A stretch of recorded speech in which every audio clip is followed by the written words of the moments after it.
ونعوذ بالله من شرور أنفسنا ومن سيئات أعمالنا من يهدي الله فلا مضل له ومن يضلل فلا هادي له وأشهد أن لا إله إلا الله وحده لا شريك له وأشهد أن محمدا عبده ورسوله صلى الله وسلم عليه وعلى آله وأصحابه ومن اهتدى بهداه إلى يوم الدين وسلم تسليما كثيرا. أما بعد، السلام عليكم ورحمة الله وبركاته. اللهم فقهنا في ديننا وعلمنا ما ينفعنا وارزقنا العمل به. عندنا دفتر التوحيد ولمي على كلارا ندبي ودي نون ندبي ما ينوصل يندو ودي كجديدي ولمي على كويته الدعاء باستغاثة كويته تورندي ترجو الله عز وجل edumoni bo istighatha godo fabitira Allahu azza wa jalla ko yeccimen do adu sanda gebe didi do afere man dewal godo ko tore Allah maydo wato dewal o rewata Allahu azza wa jalla maydo holla do tore Allahu azza wa jalla wodi masala man so godo jula o suma o rita zakka kanyu maydo wato ko nyukki hato do tore Allahu azza wa jalla do tore Allahu azza wa jalla hukmu aljanna Allah ismu nastugo jahannam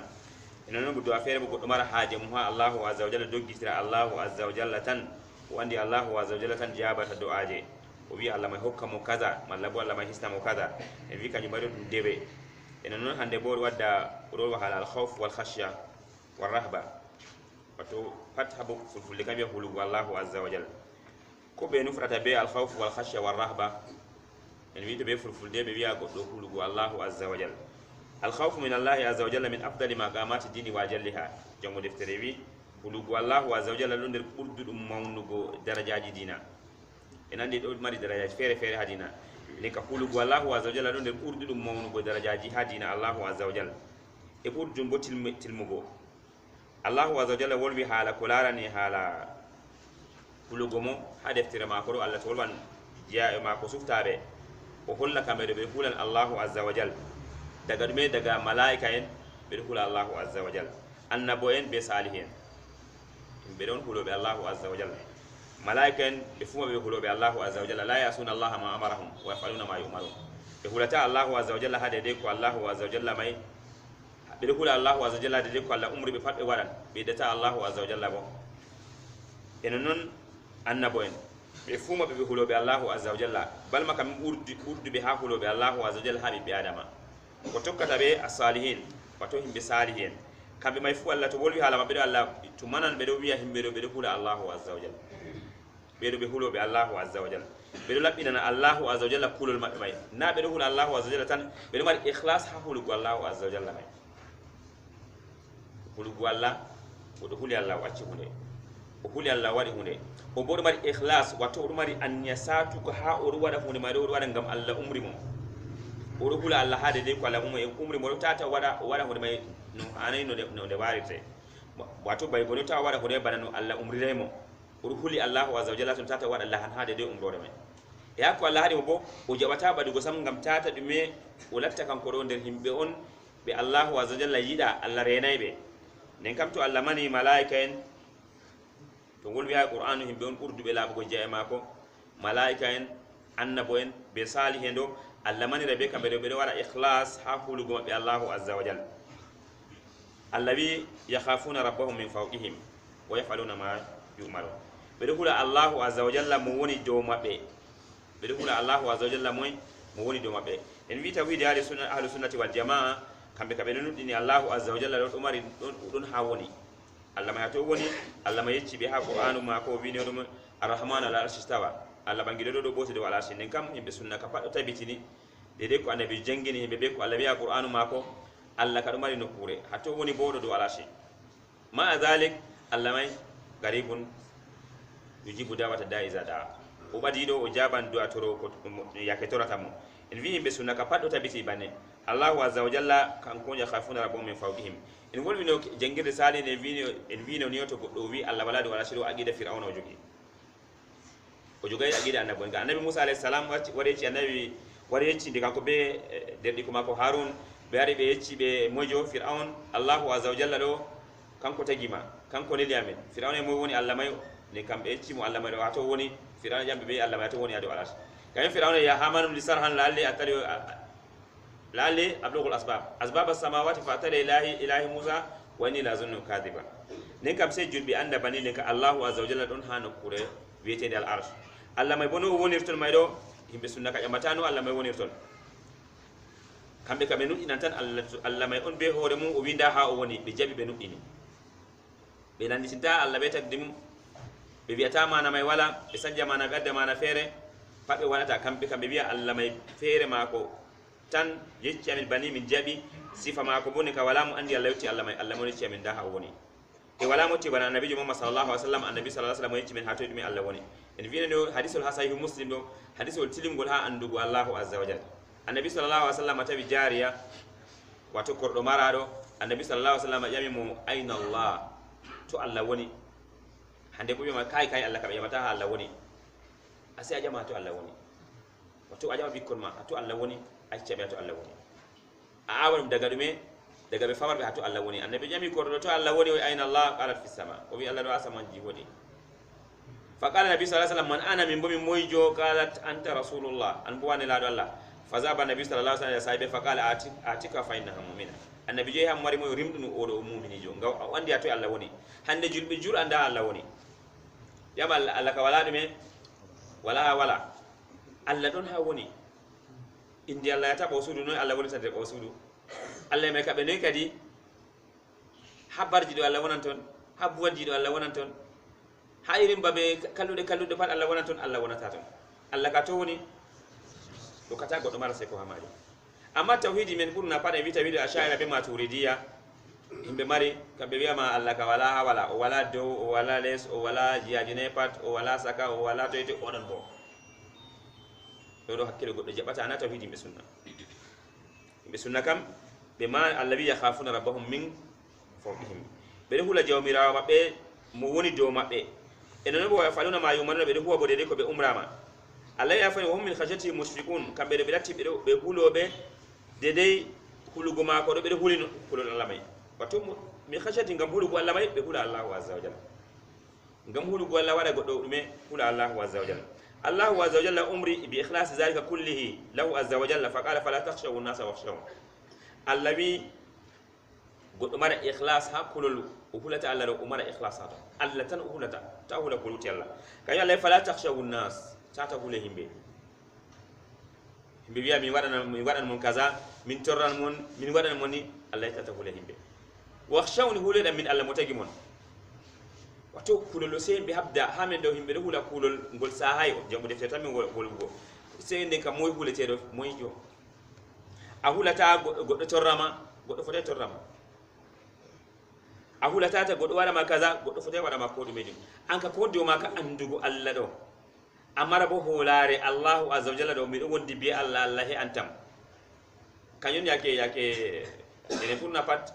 to goɗɗo wi banino ɓiyama sey a waɗa dafu to goɗɗo wimani o amata dama ko a dogitirta dafu yake ha madina ɗo yake hasbunallahu wa ni'mal wakil ɗo yimɓe pat wari mofti araɓe pat moftotiri jihaji pat wari ɓe ara ɓe timmina julɓe ha madina jotta kana julɓe ɗo wari wuro ɓe ara ɓe timmina ɓe ha ton men islam timma nde ɓari go bo andi madina hakkude koseji ɗiɗi daka ɓeɗo wasa wakkere ɗo be wakkere ɗo ha e maɓɓa ɓeɗo waɗa gasol yake may ɗo ɓe inna nasa kad jamu lakum fakhshawhum yimɓe pat mofti wotirde mon huuleɓe fa zadahum imanan duniya pat mofti a timmina mon yake may kulol ɗon yimɓe pat huuleɓe ɗo de on fotay sam on andi limgal maɓɓe bo on andi nini fa zadahum imanan watto moftugo ɓeɗo ɓeddin ɓe imana ko watto ɓeɗo mari confiance total be allahu azza wa jalla allah yebataɓe wa qalu hasbunallahu wa ni'mal wakil ɓe wi allah heƴi amin dow mako tan bo min wakkilta dow goɗɗo feere allah heyan amin ɗeɗo ka wala ko hetti wargo ɓe hultorina ɓe hultoray nde mbaranoɓe wi ɗum nde gotel ene mbiyama si a wurtina limgal may adadul anbiya ujune temere be ujune nogas e nayyi si a waɗanini hasbunallahu ma tasba ɗume ɗon woni dafu kamɓe ne ɓeɗo mari imana ko ɗo ɓe andi allah ɗon baygon hasbunallahu wa ni'mal wakil baygo nayi allah heƴi amin dow allah tan min tuugi wala ko watta amin amma ta goɗɗo jogi tasba hasbunallahu wa ni'mal wakil wanda mana may fof nayi kañum sendiri min be moy en be sahaba en ɗo kamɓe ɓe faama hunde nga ɓe hutindira ɓe nuɗɗina ɗum ɓe jaɓa nden kam allahu azza wa jalla haɗi yimɓe paɗe fala takhshawu nnas tata hule yimɓe wakhshawni huleɗam ɗo ɗo siftirina mi mallum feere balɗe ɗo o wi kanko jonta ɗo ɓe dewde ɓe ginnaji ɓe signi contrat ɓe ginnaji ɓe haɓan kala be ko mojo to wiɗi meti janiya woɗay ginnaji jojoyi ɓe ɓenta ko mojo talo na ginnaji ɓe ɓi adama ɓuri margo daraja ha ɓi adama ginnawol ngol foti ngol waɗama ɓe signi contrat ɓe ginnaji ɗo ɓe wahma buuɗaje dirɗaɓe goɗɗo tata hula ko mojo ha lawol allahu azza wa jalla to aɗo goɗɗo laɓɗo ɗo ta hulu ko ɗumejum wi'u allah ɗon allah he antam goɗɗo yama dama a wiya mbiɗo wondi be allahu azza wa jalla wala komi hulata to anon mari dargal ɗo darnu dargal hande dargal am a yara mi lahira to a wawan waɗum kañum bo a wala na nder juuɗe ma woni na juuɗe ma woni ha juuɗe moy ha juuɗe allahu azza wa jalla a hultorana jonta warti himɓeji mere non noon créé scandale o wiya goɗɗo dama o laara mo sani mum wonni pat o wiya nda waynede min waadi haala hande tomo oɗon no mari motaji o hande ko wamde o wala dama goɗɗa go bo kultora yiɗa ta'ugo yiɗa wartani hande ka wala ko wa'an men ya tefa goɗɗo feere ta hulu ko mojo ko luti allahu azza wa jalla to goɗɗo hoosi a refiɗete lutu ɗo kana dama nda hayre amma way a yiyan o hirusu daga ɗon o goɗɗo tampuɗo mo wala dabare mako timmi kañum on a yeytata goɗɗo feere ɗon nder sobiraɓe am ha wuro ɗo goɗɗo feere siran mo yehi hoosi geraɗe wari sakkini geraɗe jeɗɗinande waɗi gosi dampiɗe ɗe pusi wayati dilli kanko bo sey o mufti ɗe pat o wati nder leyda mi tammi bako ɓe hefta leyda ɗo o wiya kanko am wona pusina woodi ɓe kaji daka sam baba men ɗo ginnaɗo hakkille makko welay usine kuta men geraɗe ɗo lare geraɗe ɗo ni e tobini kanko bo siran o waɗi kanko bo mere wulniɓe tan o wefti bobol makko o wina ka puside nato woɗi dama kadi boɗɗum to goɗon fuɗi goniyamani o dama pat andutude merejo mere sembe ko ɗumo wala enen bo wala koɓe huuli bana siroɓe ɓe buude en ɗo ɓe malkurɗe en ɗo ɓe wiya wot koɓe foti waɗa ko koɓe wawi wala siri maɓe anda to ɓe ɗon no sirani hande ɗo hande ɓe sunna ɗo tana wuro ɗo daga cheikh mohamed rahimahullah warti o feere mako hande yimɓe ujune noyi toɓe daga o feere mako no waɗa ɗo wiya haala tawhid hankono wo fuɗɗi waddugo tawhid rahimahullah wat khala fase jannati aha bisimillah ha hande noyi mo maayi pat dina ɓedda margo sembe dina kana dina allahu azza wa jalla jonta ɓeɗo hulna himɓe pat ɓe hulna mallumen ɓe mbiyama to aɗo waɗa banin dama sey to min maɓɓe hunduko ma ɓe heɓa message ji ɓe ƴewna mi nani ko a wi dama ko a wawi buuɗare sokre goɗɗo on aɗa wondi be cheytan di rewowo cheytan di siro mere kefeero goɗɗo julɗo ɗo tata hula ko mojo mallumen ɓe acca hultorgo useni ɓe acca gonga ɗo tan woni jo maɓɓe amma mi hulanta mi acca gonga ta ɓe waɗami kaza ta ɓe waɗami kaza allah fala tahshawu nas ta hulu himɓe pat na goɗɗo goto ma de himɓe pat tata hulu ɗum tata huleɓe wa khafuni allah yuɗume wahshawni huleɗam min allah feere mo allah tan kuleteɗo allah yafani wa yaya farhabuni min tan huleɗam nden kam ha luga arabiya arrahba ɓe khashiya ɗum ɗo ɓaɗotiri alkhawfu ɓe khashiya ɓe rahaba ɗo ɓaɗotiri amma ɗum feere feere ha luga arabiya ha fufle ka pat ɗum kulol arrahba wal khashiya kilama qaribun fi in mana alkhawf rahba ɓe khashiya ɗo ɓaɗotiri ɓe ɗume ko wiyete kulol فالرهبة الخوف المثمر الحرام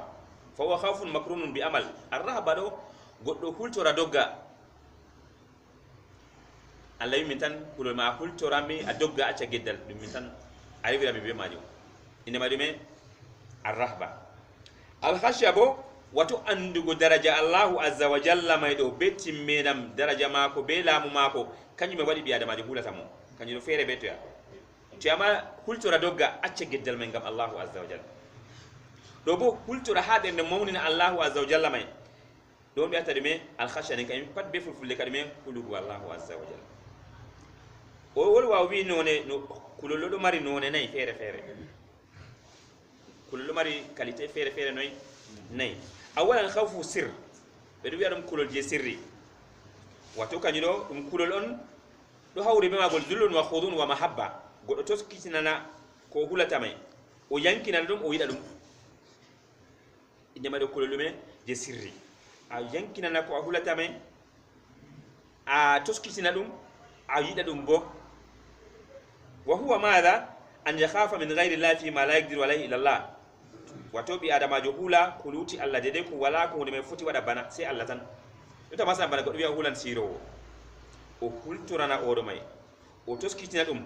oɗo yiɗi ɗum bo modibbo be inde modibbo be inde buuden bana ɗume o hula ko luuti Allahu azza wa jalla goɗɗo may tata ñawna mo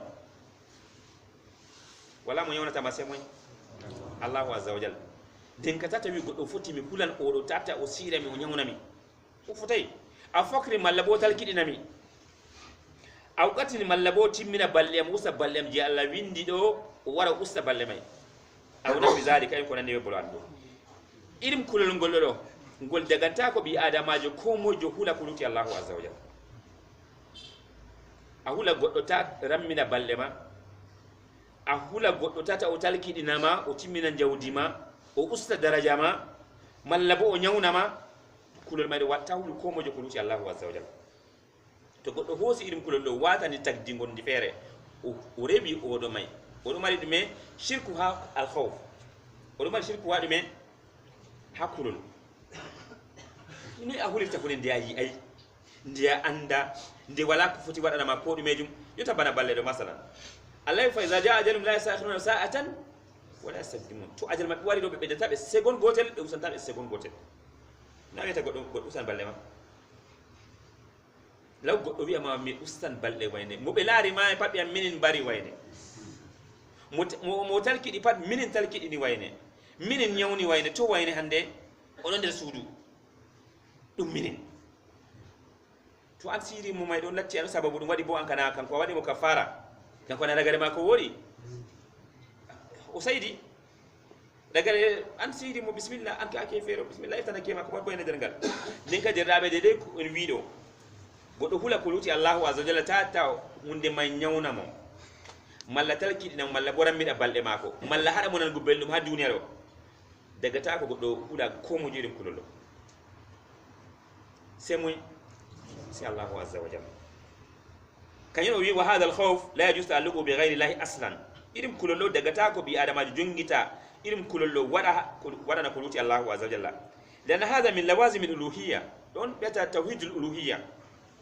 Allah tan o doggitirta hisnamo to a huli goɗɗo ɗo ɓuura wiya Allah renam sharri mako ɓuri noon na goɗɗo wima siro masalan a wiya moni o miɗo janga falaki nasi ɗo kala nde mi juuli pat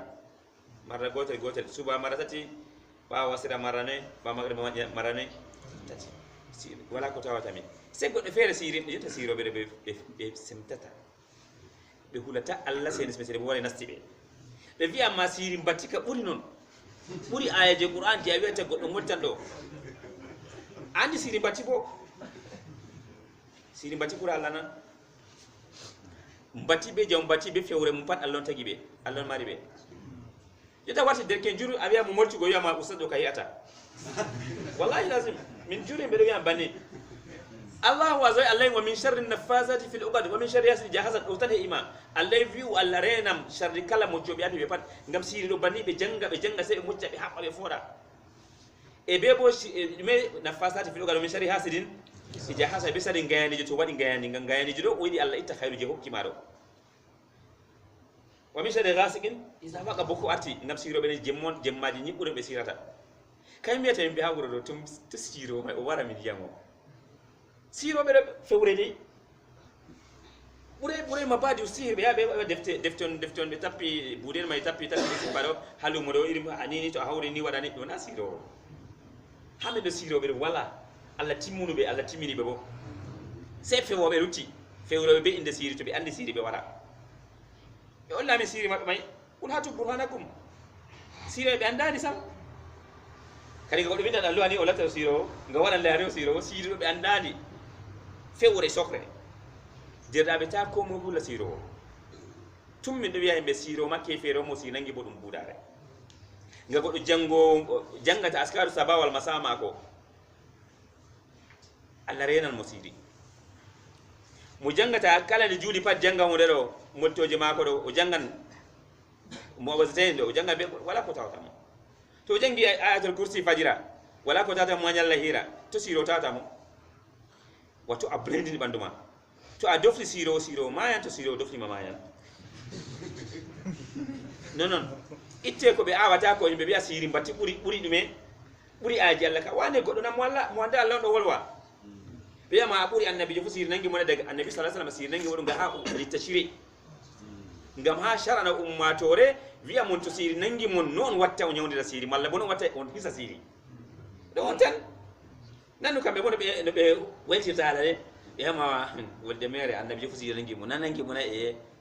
kai annabi jofu siri nangi mo ga o sharana mo ummatore holla mun da ko watta Allah rena mo sadi siri e to siri goddo mo dan watta siri may wurta bandu mako to tan nen kam don go o en bi goddo hula kuluti Allahu azza jalla tata mo hula ta maron nyawna mo malla bo talki de malla bo ustabalde mako do daga ta ko bi adama de hula ko mo jirin kulolo to goddo huli goddo fere irin kulolo o wadi shirku hadu men hakulol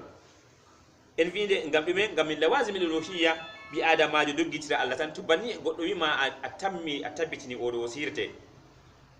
afiya Allah renam sare siri Allah wayne wi sirtam Allah Allah renam sare mako timmi sir may gatu mata tokka nangama kay Allah wa ma hum bidari nabiy min ahadin illa bi iznillah Allah wi sirobe do be fotai be torra ko mo seto Allah dungi Allah bo dunganta sirobe do torra mu'minin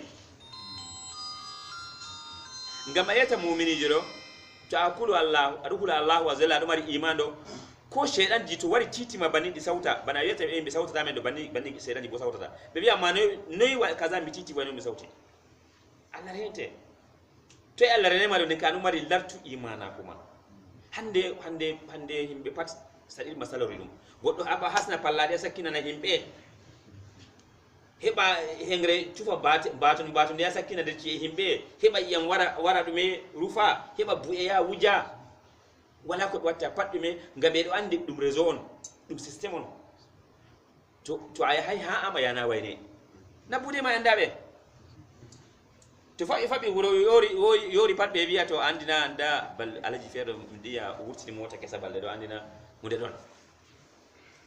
malla bo dana nini be sakkina wala ko be sakkinta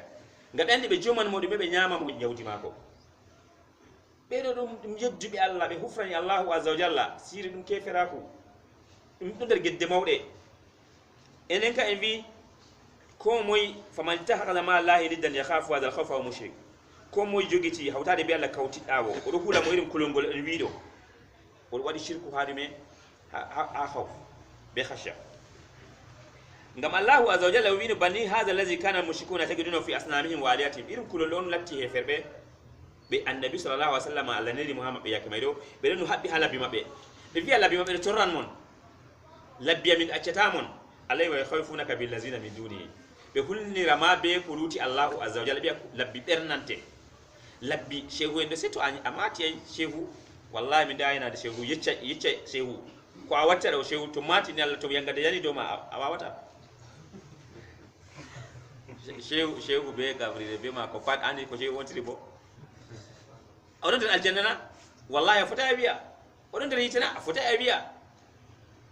no ina ta goddo ni be hore ma ka biya ayaya mati ni moy inde be inde min yarata jonta kam be inde ginnaji min ce mi yaran ginnaji daga Nigeria daga to min hawri min do haba be himbe jonta pat way khawfunaka bil lazina min duni goddo mu'min jiro wala mo hulata kunuti Allahu azza wa jalla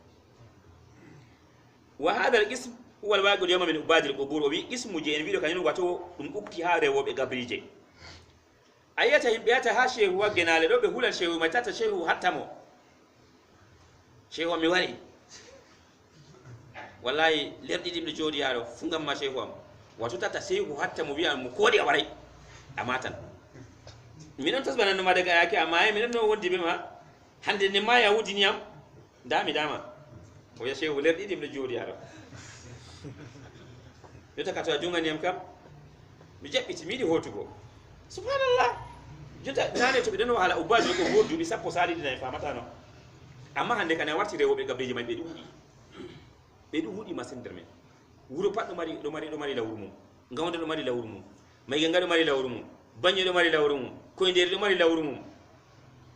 njawo do mari lawru mum do ka ko mi andi on labbi na gabbeji nam ubaji do ko bur rewobe gabbeji goddo fere ho say fene mi yerba be yabe woggande ha mahol je mi anda mata goddo wadi penti meto najulo tema o wogga wa shewu watina mo memi yana da shewu fere ya so da gravier ka je be wanno hado gina sipana goddo ka on mai da je yana da shewu mi hebi alhamdulillah o hata faale o wata to to boutique mako o wata to to mako way imrena mo dum hokkal mo dum pat daga ta ko dirdabe atawa kambe do kulodi be hulata shehu en do buran do hulita Allah azza wa jalla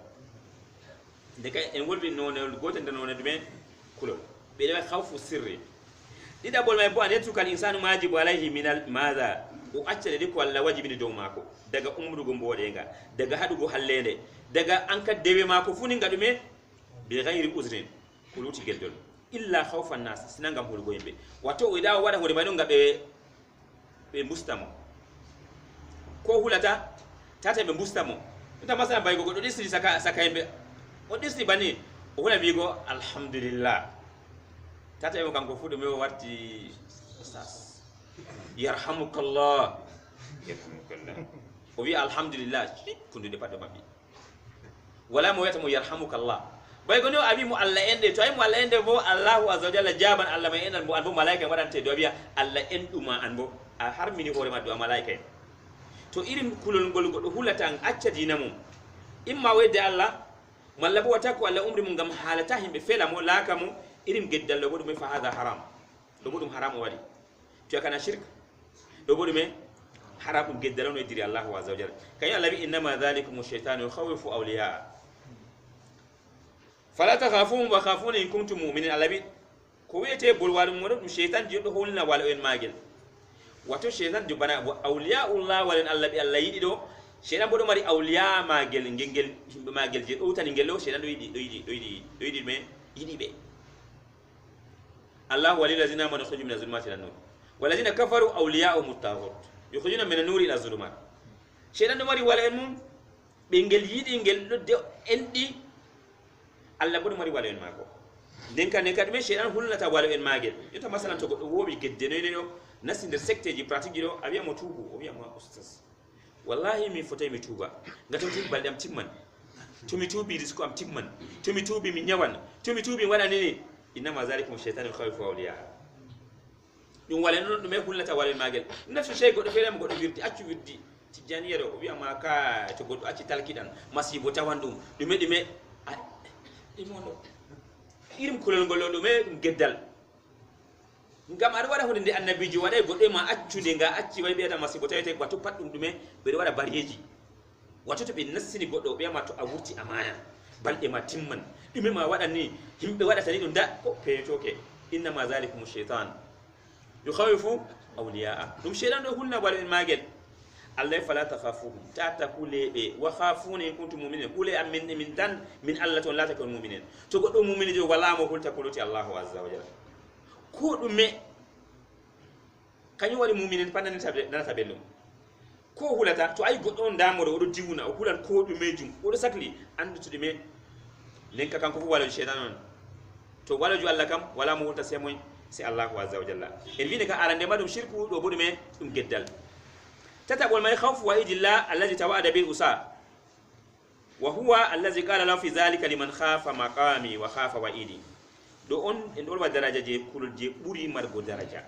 je islam da pitiri himbe wato bi adamajo hula jangade Allah je Allah may inini yeddube mo Allah may haltane yeddube to yeddiyam on tubay ha on mayri bandinda ko watta mon to nani ajiro o hultora onani bargo goddo woray Allah yo mangata muna mutan fajza jahannam to goddo bari mu be habbere mbar jari mako dume jahannam khalidan fiha uduman der jahannam may bo wa ghadiba Allah alayhi allati kana wala anahu allanalimu wa adda lahu adaban azima Allah sirri mo jangada nawka to nani bandigo hultor Allah go wiya mi barata goddo ngam ndako Allah haltini barobe koye to nani halan jenu alawi nawka ana fahishatan wa maqatan wa sa'a sabila Allah tata bade jenu ngari me ngam jenu hunde dakkinde masin dum hudon di Allah wani dum lawol kallungol to ko tukki lawol jenu tokki lawol kallungol to nani bani acca jenu ngam Allahu azza wa jalla ko huliri Allah be accugo jenu na o huliray o huliri ngam kanyuma yende fere goddo fere masalan laaru useni himbe je ashabul ghar on andi kissa ma himbe tati na yaabe duwa tapare wari yembiti do mabbe goto der mabbe do o laari kugal mako be ko mo lafta kuude mum de o huliri Allah o torira Allah be wada tawassul albarka kugal medo Allah humtu aje mako o wi kan ko mo dano o dabbitiri bingel ba pay mako jeenu debbo do sali sam wala no habde yande fere sadi masala debbo wadi tori mo mo toni kam bo sedum jeenan be ma no kama debbo haya ke fere yandi sallama ko fu o ti debbo debbo hulu Allahu azza wa jalla wallahi billahi wadi amon mi wari dabbiti manya matata jeenu be am o wi ngam kula Allah o jusi sallama ko accini debbo ko hokki pat o wi o tuubi o Allah to andi madi ngam ma Allah to ajam Allah to ajama ko non tay ayi don kulol Allahu azza wa jalla goddo acca hunde ngam Allah an ko laado an bo debe gedde fere an bo opportunité fere wadi majjira Allah ay daya biya ngam Allah mi acci to andi ni an goddo tawassul be Allah jabata do ajama den kam hulugo in kalta jawmirawo ji Allah may haltani yeddube mo kay Allah mi zalika liman khafa maqami wa khafa wa'idi nasobe ajana do moy mo huli darugo yeso Allahu azza wa jalla e mo huli bo kalta jawmirawo wa khafa wa'idi don kulol ji Allah dabbitrimen en hulamo en anda Allahu azza wa jalla dume o jangito ko hallube be do tantamuru Allah may foti yangita be tata a wona der mabbe to latti banni go hula Allah go acca dume yeddugo Allah eno bo Allah may umri mo hunde to ware do andi Allahu azza wa jalla umra mo hunde wade kam patron ma ko to umri mo hunde dole wara eno Allah mo tagi mo ko biya do Allah umri yambe wada to wadi go do mari barjaadi don biyata kulol Allah je hani wona hamoy hamen el fumere Allah wali man khafa maqama rabbih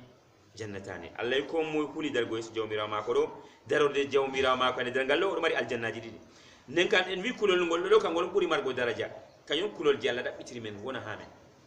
amma en hulan shehu en hulan sirego bodo fera bam nyanga min do subhanallah isa do waran dubi sappo e joyi mecca tamaro buran fu la 2002 ya go la 2003 subhanallah to dari bo mota ma ko do yake may do o dara o hosami wadda min de wuro min wala cede moto min barbanna ke ferbe ko so jokkita min o hosami balde fere so ko kabe sollare o sala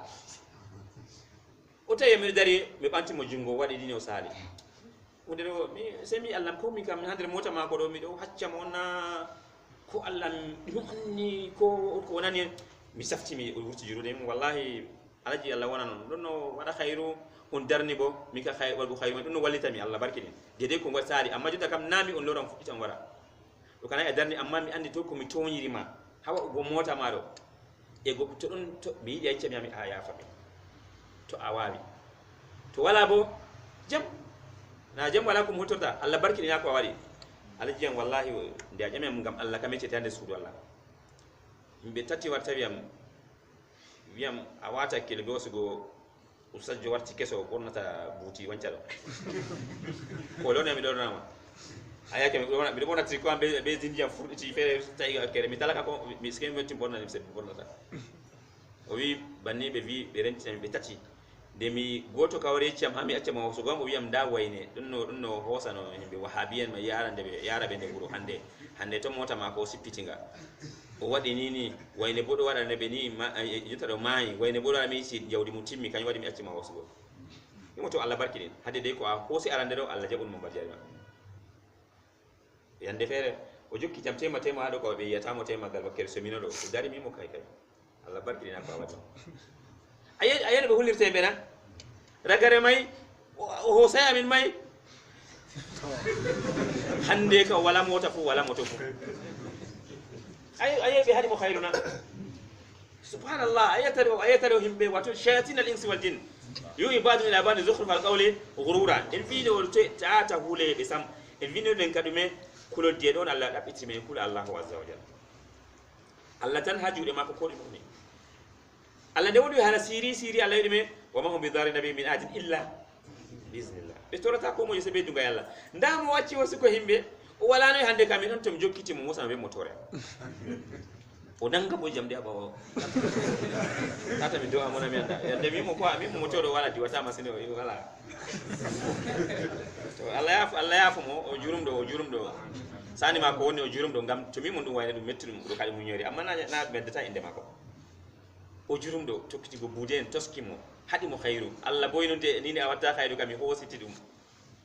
nga Allah tokki ma mo tay a mérité Allah hositan c'est tout hande dama mu adun hosata uka sollare gonda mo hande to way ma nanga jamde tawdo addu'a mo to petele ko addu'a yana en fi ne kam khawfu kulul Allah no buri margo daraja goddo kula Allahu azza wa jalla ngam o andi Allah may nda ko haltani dum yeddobe mo en fi kulul de wallo kangol bongol senda gebe didi kulul may gettiningol wato kulul gettiningol wato kulul may do wato ngol en manata kanjon wato bi adamajo mo hulata Allah may do o ta atagi kiya endam Allah mbido hula Allah endatam mbido hula Allah do tura mo hokkatam do ɓurtini daraja may fayin mbiɗo hulamo mbiɗo tammorimo hada khawful mahmud e kulol feere bo ɗume wato hinno Allah ɗo ka ɗume kode pat abi Allah endatam Allah yamɗitinam Allah wo'inan yakeji yam subhanallah ɗo derɗaɓe kamin ɓurtat go himɓe ɓurna pat to sani goɗɗo wonni o wiya ɗo ka seha dargal neɗɗo kam ha wota ka saɗi kam ngam irim siri be siri am do feere ha der Nigeria be iri ko jamani limse ma ko majji halo to o wiya ne melo to do be kilim cede do wosin sago be iri ha Nigeria be iri feere Central Afrique feere bangi gal wakere balaka don to wane yabi daga san to banni san to ma tum do yurbiti non goddo kulu Allahu azza wa jalla mi do wondi be Allah endatam sanya wonni Allah wo inantam mi nyawdo Allah nyawdatam hakaza utata gi kiyadu me ha hinne jomira subhanahu wa ta'ala e kulol feere bo pelningol kanko wiya kay wonni ka wotata to rufi ka loran no biata to dum de to rufi ha no dorata wasala aha to de rufi ka malora bofti de panna ko wodi bo woti tapat kam jundo wonta non do me kulol Allah amadu me Allah wo ino Allah wo inan do kulul may amadu may ngol nyangangol ngadi mi atay gikki Allah alay wala yasmi rabbillahi lil qawmul kafirun wala be mi désespéri mi kayito kam andi fonni timmi alay wala mutata gikki ha hinno jomira so he ferbe jullo do mari espoir timmunga ko di Allah don to aturi Allah azza wa jalla Allah kay ma wi Allah may andi ko gam nyutata na fatay wadi Allah may ko kayyam yaki Allah andi na fatay Allah may hokkatam ya Allah yarhamukallah الخوف الطبيعي ان في كل النابل كان غولون وني خوف الطبيعي وتو كل لمي ناتوريلمون كوم غولان ام كل الماي دمي بي ادما جو هولا اما تسكاري ولا ينكناري ولا بارا غدو هولان كون نجو ماكو اهولان تا غدو برama اهولان تا تا دمي abada accident كل الماي سمبل باني دو ka wala kwata ahulan masalan awata ginam tata ayola der mayo do ka wala kwata do kam to adu hula uri kula mari be felata ma hula tambo dingata adu wanca bani be bodde do hado adu hula tata fota be bodi do ko kula me wala kota amma je Allahu azza wa jalla ka hula Allah mai a toskitinamo a yidamo a jarjidinamo a hulan bodi mana ay dam bodi amma Allah ka a hula mo ayidamo a hula mo jarjidinamo a hula mo mawninamo ne ka don kulol en winoy fere nay endo dara hado e lonna ko en wi Allahu azza wa jalla dabiti jeyama ko pat hulamo toskitinamo jarjidinamo mawninamo anda bu kanko do ka Allahu azza wa jalla may do ko moy hulimo o ennan dum duniya mo be l'akhirah mo e ko mo yeddimo sani hulugo mo wadata ko umri wadan ko hadi anda o do balla may toskar mo duniya ma ko be l'akhirah ma ko kulolon Allah dabbiti men gol wona amen amma nga hulan bodi a hulan dumen to ko do fere be amani wota to ngi wata an fa ustaz an fa hulan wujje gona mi hulan bodum ma ngam annabi sallallahu alaihi wasallam ko warta moy mi tonga ndabba am la mi tuga do Allah na ko mi wi Allah mi acca nga annabi sallallahu alaihi wasallam e ha wa tawakkal ala Allah tongu ngala wi Allah don atuga do Allah azza wajalla tugo do Allah azza wajalla andi Allah do anda Allah mai andi Allah do dume timma bawde do kala ko dume jum akula mo ado tanamo anda Allah timma bawde do kala ko dume jum akula mo tata ayedda mo do on Allah da bitri men amma en wi kulul ahula irim himbe hulata shehu en do hula kabeje shehu en hulan ngol gonga tata be sira dum irim kulul dagata ko jullo nga wala mo wa usta balle ma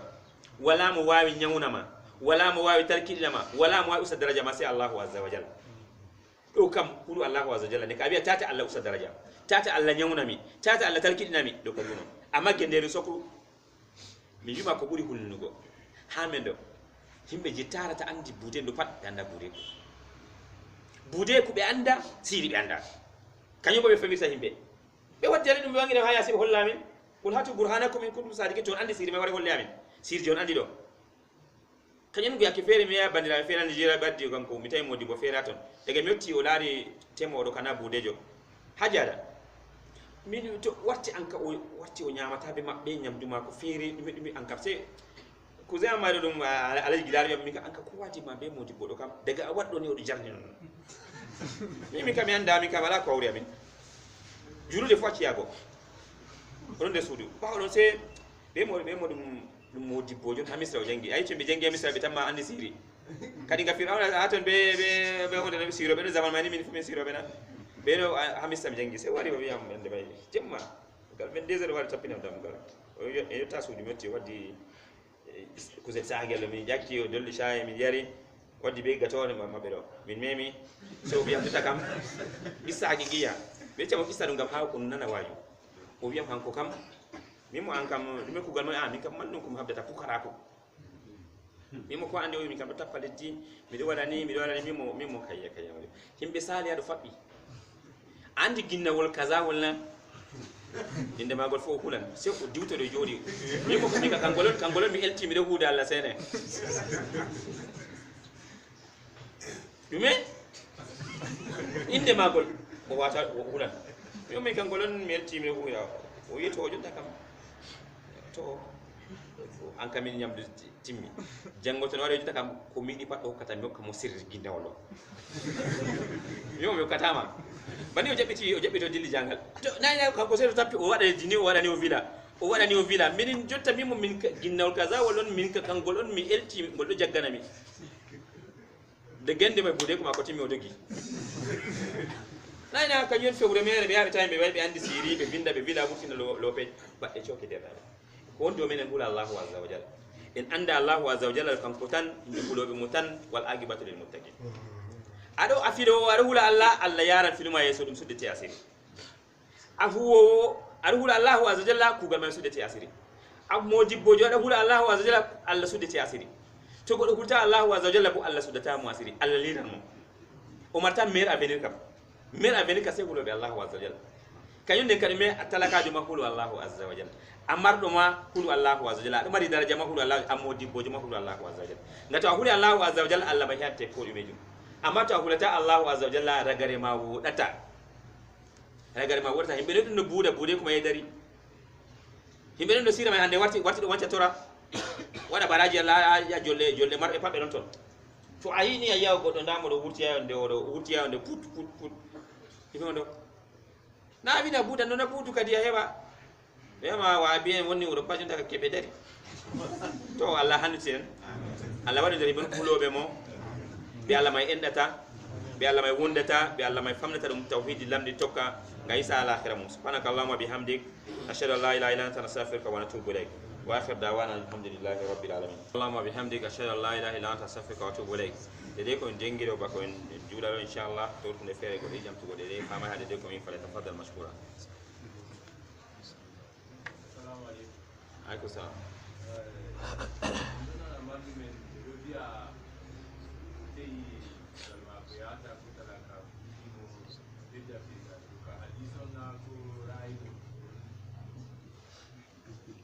Allahu azza wa jalla yaqulu wal yastafi fil ujami hala to godo talaka ko salaro mo banga e to godo o andi o foti o joga debbo mako o be ko nyamnira mo banga na seto kuje may jeyni si deliti bana hembe wattaro seto mi fotay banga min ka sare haya sem mara sare sem mara mota sem mara kaza kanyu kanadum na dabe islama ko ne islama kam to godo maran bawde annabi sallallahu alaihi wasallam golu annabi sallallahu alaihi wasallam ya mashara shabab man istata minkum alba'ata falyatazawwaj wa man lam yastati falay bisami fa innahu lahu wija annabi sallallahu alaihi wasallam ya on mobgal dirken ko moy way bangonder mon o banga ko moy way bangonder mon o banga wawu godo gal physique mako gal bandu mako do yamdi o be boko o wawan o sefnana debbo do o nyamna dum o holtina dum annabi sallallahu alaihi wasallam mobgal dirken mo mari bawde bango baddume o banga dime jom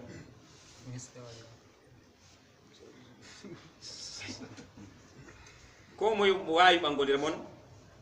o banga ono defke annabi jol watan do ten na warti men sodo go nayi la banga taro mu wawata bo annabi jowi fa alayhi bisawm milis muslimu suma don ko annabi jokabi to awata bangodo asuma ngato asumi do ado dibi allah wa zalla hanya law marema to jimmari a hoti go wala ko anu mata gal halak gal kallu ngal asumi nasu maje sum galtine bi alamisa kanyu nakanje ado ka asuma tum asuma ngam alame ngam ha usta sunuma annabi sallallahu alaihi wasallam kanyu kisata mo allah wi dime wal safi bil ladina la yajiduna nikahan hatta yughniyahum allah min fadlihi be je wawata bangodo be nang tata be jena siyande allah foyne be no bangira ndeka ko woni has jina labka ko min andi kam to goddo wala bawde ban kam biata mo banga yita basa bay ko godon sembe mako maydo wala o bangata annabi kay mo mari bawde bango banga mo wawata bodi me suma allah boyti goddo hebayte goddo o nangta tata on jena kay allah wi wa qul lil mu'minina ghuddu min absarihim wa yahfazu furujahum wa qul lil mu'minati yaghdudna min absarina wa yahfazna furujahun allah zalika askalahum banni to goddo bi adama allah wi to wi mu'minin worbe do be mabba gidde mabbe tata be laara haram ngalargo haram may don fodata goddo hayida haram may e be rena farjiji mabbe tata be jena don budata senan gobe allah banni umri robe banni allah may umri moyen worbe do on ko bin andi kam amma bawi go to talaka ko sati o banga to data ko sati o bedda to sikine o jeyni tan do kam min kam mi do nana dum ha hande amma men dadis me mana modi bedado e godbe timi gol mi kam mi anda da hadith ngol mi andi metti mabbe aaji gurade mi andi na'am wallahu alam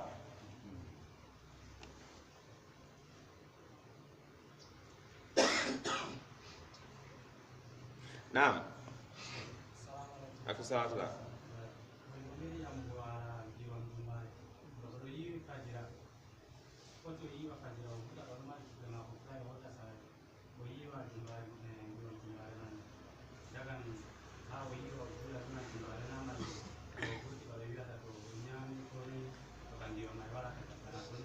jazakallahu khairan do masala yami do himbe jurdum do sakla dum amma no en ngiyo may ngustu yawmi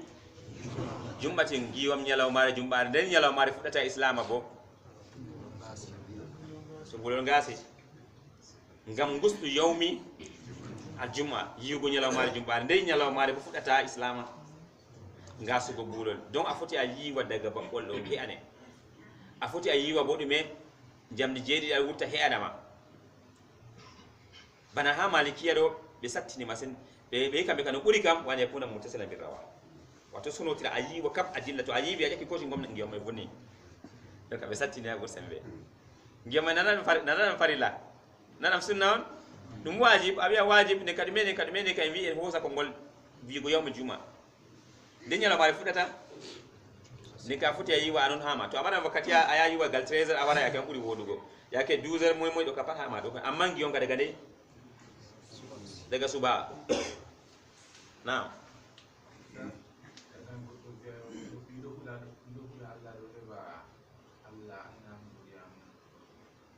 taban dole ko wata Allah yana godo zuriya mai fuhulu go Allah azza wa jalla ngadme Allah wi ha suratul nisa wal yakhsha allazina law taraku min khalfihim zuratan dhi'afan khafu alaihim falyattaqullah wal yaqulu qawlan sadida allawi himbe be hulata tata e maayi bikkon mabbe yara bone baawo mabbe ta masalan goddo o yiya kan to maayi jawdi o accani bikkon do wala mo aynadi bikkon mako yaran bone himbe fere timmina jawdi mai babe timminta e do yaro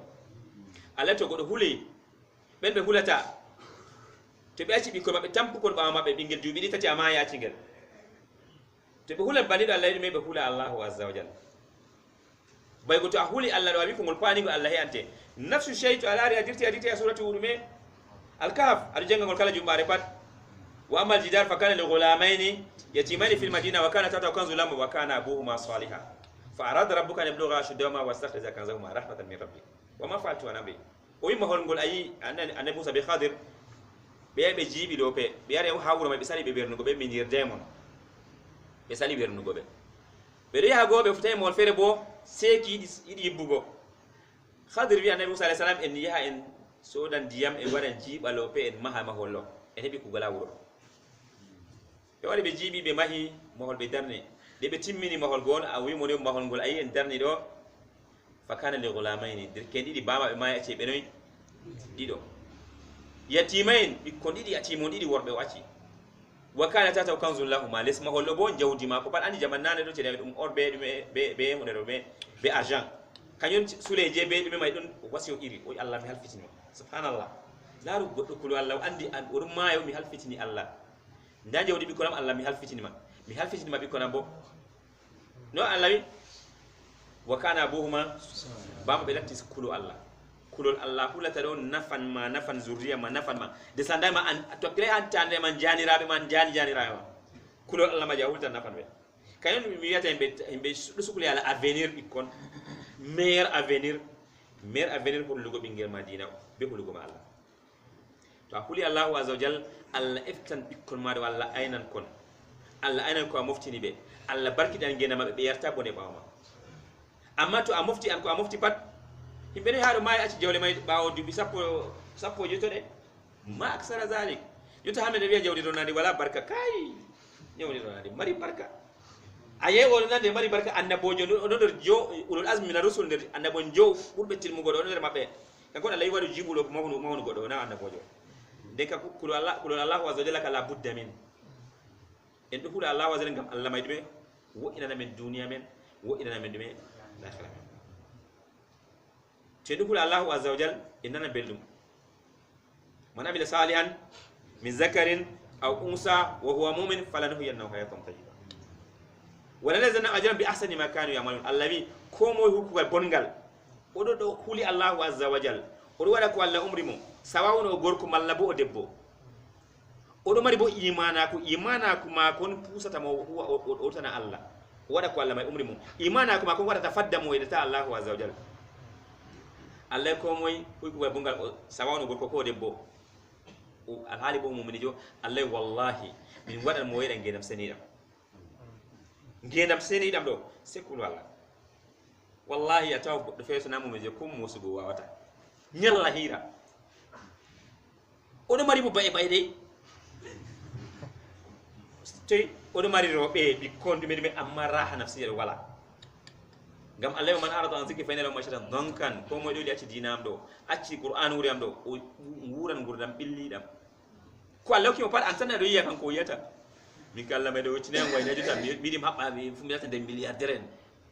da multi milliardaire moy iri mo be do wagi be chamo din derkendo yakki ko da profil ma ko wada ce de ba odo hoyda ngenam seni dam do wala mo mari se mu'minin derabe goddo dana do di belli fina wala ko hulata wala mutamurta kuluti Allah azza jalla wala mo rigila sai Allah azza jalla sai mu'mini jo himbe fero aya kambe tan anam tan ya kasarabe bigete ya sabu zamanu man bana to godon masalan der kare do ya ke fere do godonji do ya ke nangere to atamman mayon ton ite tuna tawde me do yori ngang bani kambe do atta adi sa atam mawdo der belli mo me to abati atawade me kanko be debbo mako do barka wala jam wala baba ida bingel ida baba hulan bingel hulan baba debbo hulan gorko hulan debbo be yerdindray amma ta mu'mine do kaye idum do ko tibe dona goddo se wonda be Allah on ka kulo Allah ka ngamma be zuriya ma pat Allah wada dere hulo be Allah azza wa jalla Allah wada dere bon wadi may nafata min allazina sami'na qala fatabi'una asana subhanakallahumma bihamdik ashhadu an la ilaha illa anta astaghfiruka wa atubu ilaik